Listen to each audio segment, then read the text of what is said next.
Olá e bem-vindos. Hoje a gente recebeu um material que é um verdadeiro quebra-cabeça cósmico. Imagine só, encontrar um parente distante da Terra. Um primo que tem algumas semelhanças, assim, impressionantes, como a duração do ano, mas que vive numa espécie de congelador permanente. Uhum. É um mundo rochoso, sabe? Orbitando uma estrela parecida com o Sol, e que, contra todas as probabilidades, pode ter a chave para a existência de água líquida. A nossa missão aqui vai ser mergulhar nos detalhes de um estudo recente publicado no The Astrophysical Journal Letters para entender o que torna este novo planeta, chamado HD 13710b, tão especial. Certo. A gente vai tentar desvendar o que essa expressão potencialmente habitável realmente significa desse contexto e seguir as pistas que os cientistas estão investigando.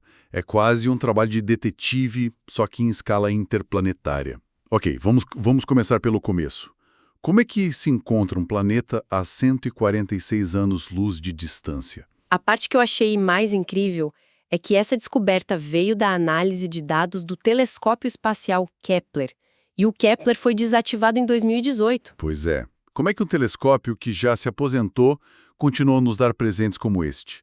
Parece que ele deixou uma caixa de tesouros para trás e a gente ainda está vasculhando. Exato. E a pesquisa foi liderada por cientistas da Universidade do Sul de Queensland, lá na Austrália. Essa descoberta com dados aposentados do Kepler mostra algo, assim, fundamental sobre a astronomia hoje em dia. O que exatamente? Nós geramos muito mais dados do que a gente consegue analisar em tempo real. O Kepler sozinho, ele observou centenas de milhares de estrelas durante anos. É um volume de informação colossal. Então, as descobertas não acontecem mais no momento da observação, mas sim meses ou, nesse caso, anos depois, através de um trabalho minucioso de garimpo digital, sabe? Um garimpo digital, gostei do termo. É isso. Algoritmos cada vez mais inteligentes, até projetos de ciência cidadã revisitam esses arquivos e encontram sinais que foram perdidos da primeira vez. Sabe, às vezes eu paro e penso, a gente está olhando para um pontinho de luz minúsculo a mais de 1.000 bilhões de quilômetros e, a partir de uma leve oscilação nesse brilho, a gente consegue deduzir o tamanho de um mundo e a duração do seu ano. É impressionante. É um trabalho de detetive em escala cósmica mesmo. Então, vamos à ficha de identidade desse suspeito. O nome não é muito poético, né? HD 137010b. Não, definitivamente não vai ganhar nenhum concurso de nomes. É um nome de catálogo, bem técnico. Certo. Mas vamos ao que importa. O artigo descreve ele como um gigante rochoso. Isso é importante. Significa que não é um gigante gasoso como Júpiter ou Saturno. Uhum. É um planeta com uma superfície sólida, um lugar onde, teoricamente, se poderia pisar. E o tamanho? Em termos de tamanho, ele é um pouco maior que a Terra, o que o coloca na categoria que a gente chama de superterra. E a distância, como você falou, 146 anos-luz. Que em termos galácticos é aqui do lado. É um vizinho, exatamente. Mas para dar uma perspectiva humana, se a sonda Voyager 1, que é o objeto mais rápido que a gente já construiu, fosse enviada para lá, demoraria mais de 2,5 milhões de anos para chegar. Nossa. É um vizinho que a gente só pode visitar com a imaginação e com telescópios cada vez mais potentes. Certo, 146 anos-luz, um pouco maior que a Terra. Até aí parece um exoplaneta padrão, se é que existe. Uhum. Mas o que me chamou a atenção no artigo foi um detalhe que parece quase uma coincidência cósmica. O ano dele, o período orbital, o tempo que ele leva para dar uma volta completa na sua estrela é de cerca de 365 dias. Exato. Igualzinho à Terra. Isso é muito específico para ser um acaso, não? Essa semelhança no ano é um gancho psicológico poderoso pra gente, claro. Cria uma conexão imediata. Sim. Mas do ponto de vista astrofísico, o mais importante dessa órbita estável e de duração familiar é o que ela implica para a previsibilidade do clima. Assumindo que ele tem uma órbita, assim, nem muito alongada, nem muito curta, sugere que as estações do ano, se existirem, seriam regulares. Não teria aquelas variações extremas de temperatura. Exatamente. Mas o ponto crucial mesmo, e o artigo salienta isso muito bem, é a sua localização na chamada zona habitável. A famosa zona habitável. Ou a zona cachinhos dourados. Isso. Nem muito quente, nem muito frio, na medida certa para água líquida. Exatamente essa ideia.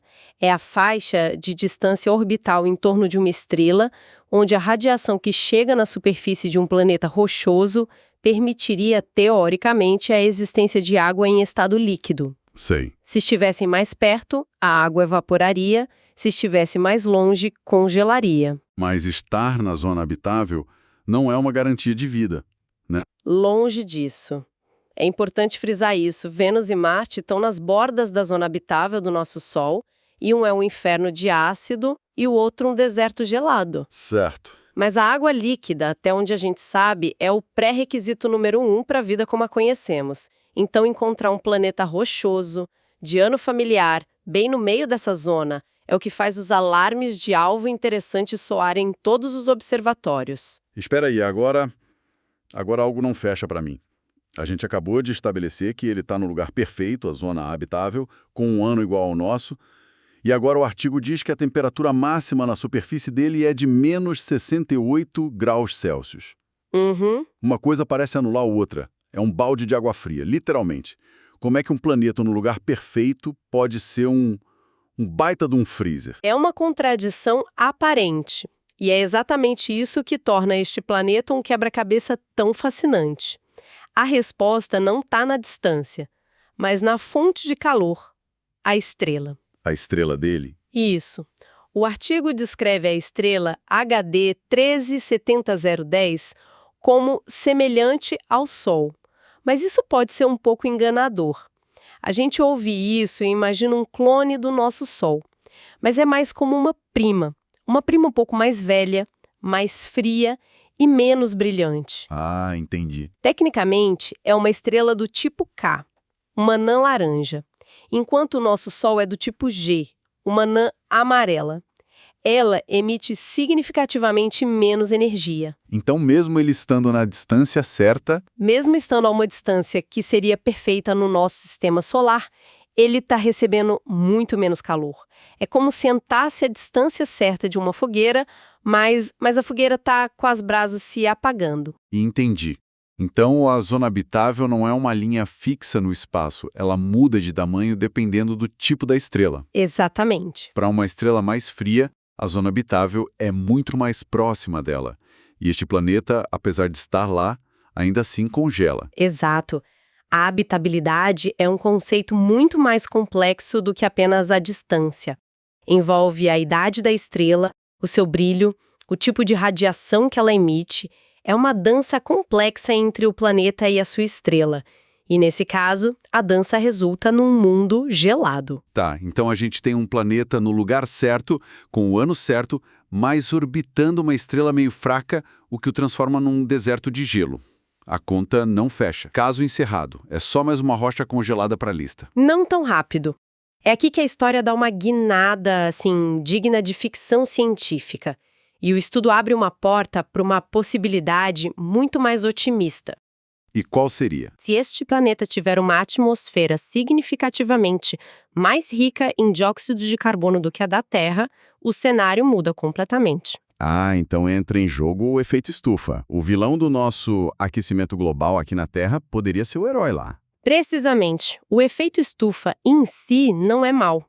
Sem ele, a Terra seria inabitável, uma bola de gelo com uma temperatura média de menos 18 graus Celsius. A nossa atmosfera funciona como um cobertor que retém parte do calor do Sol. O que os cientistas estão hipotetizando é se o HD 1370010B não tem um cobertor atmosférico muito, muito mais espesso que o nosso. Certo. Uma grande concentração de gases de efeito estufa, como CO2, poderia capturar o pouco calor que chega da sua estrela fria de forma super eficiente, elevando a temperatura média da superfície acima do ponto de congelação da água. Puxa. Isso tem o potencial de transformar o planeta de uma bola de gelo inerte no mundo dinâmico, talvez com oceanos de água líquida sobre um céu alaranjado. Uau, isso muda tudo. Mas o artigo reforça que isso é uma hipótese, certo? A gente não sabe se ele tem uma atmosfera, muito menos do que ela é feita. Sim, e é crucial sublinhar isso. Por enquanto, é um e se muito grande e muito tentador. É uma possibilidade teórica baseada em modelos climáticos. Ok. Confirmar ou refutar isso é o próximo passo, e é o que torna este planeta um alvo tão fascinante para futuras observações com telescópios como o James Webb, que consegue analisar a composição química das atmosferas de exoplanetas. Então, o que tudo isso significa? No meio de todas essas variáveis, os cientistas foram ao ponto de atribuir uma probabilidade, dizendo que o planeta teria cerca de 40% de chances de ser habitável. Uhum. Eu adoro a precisão, mas vindo de fora parece quase arbitrário. De onde é que eles tiram um número tão específico como 40% para algo tão complexo? Esse número de 40% vem de modelos de probabilidade bem complexos. Os cientistas inserem todas as variáveis que conhecem, o tamanho do planeta, a massa estimada, a distância da estrela, as características da estrela, em simulações computacionais. Certo. Esses programas comparam os dados com diferentes cenários teóricos de habitabilidade, considerando várias composições atmosféricas possíveis, e o resultado é uma probabilidade, não uma certeza. Mas o que esse número realmente representa para mim é uma mudança profunda na nossa filosofia de busca. Como assim? Há 20 anos, a busca era por uma Terra 2.0, um clone perfeito. Qualquer desvio do padrão terrestre era visto como um ponto negativo. Verdade. Hoje, a gente entende que a habitabilidade é um espectro. Um mundo com 40% de chance como este é fascinante porque nos força a expandir a nossa imaginação sobre como a vida poderia existir. Já não procuramos um espelho da Terra, mas sim primos distantes e estranhos, cada um com as suas próprias soluções para criar condições habitáveis. E o artigo até contextualiza, né? Cita outros candidatos. Sim, eles mencionam o TOI 700 e o K218b. Para quem não acompanha as notícias de exoplanetas todos os dias, o que são esses mundos? São outros exemplos dessa diversidade. O TOI 700 também é um planeta rochoso, um pouco menor que a Terra, que parece estar bem no centro da zona habitável da sua estrela, que é uma anã vermelha. Ok. Já o K218b é um caso ainda mais exótico, um mundo bem maior que a Terra, que os cientistas do telescópio James Webb suspeitam que possa ser um planeta oceânico, coberto por água líquida sob uma atmosfera rica em hidrogênio. Nossa, um planeta oceânico. Pois é. Cada um deles é uma peça diferente no quebra-cabeça cósmico da habitabilidade.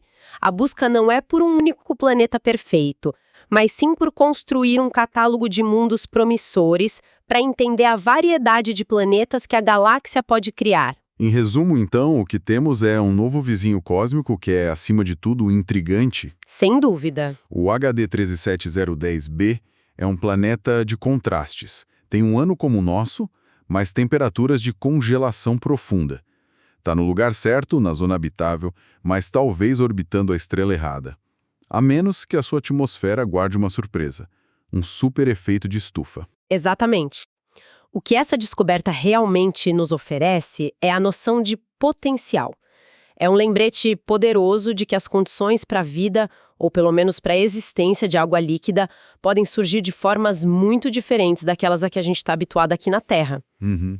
Mostra pra gente que a zona habitável não é uma linha rígida no espaço, mas sim uma região de possibilidades, onde a interação entre um planeta, a sua atmosfera e a sua estrela pode ter resultados completamente inesperados.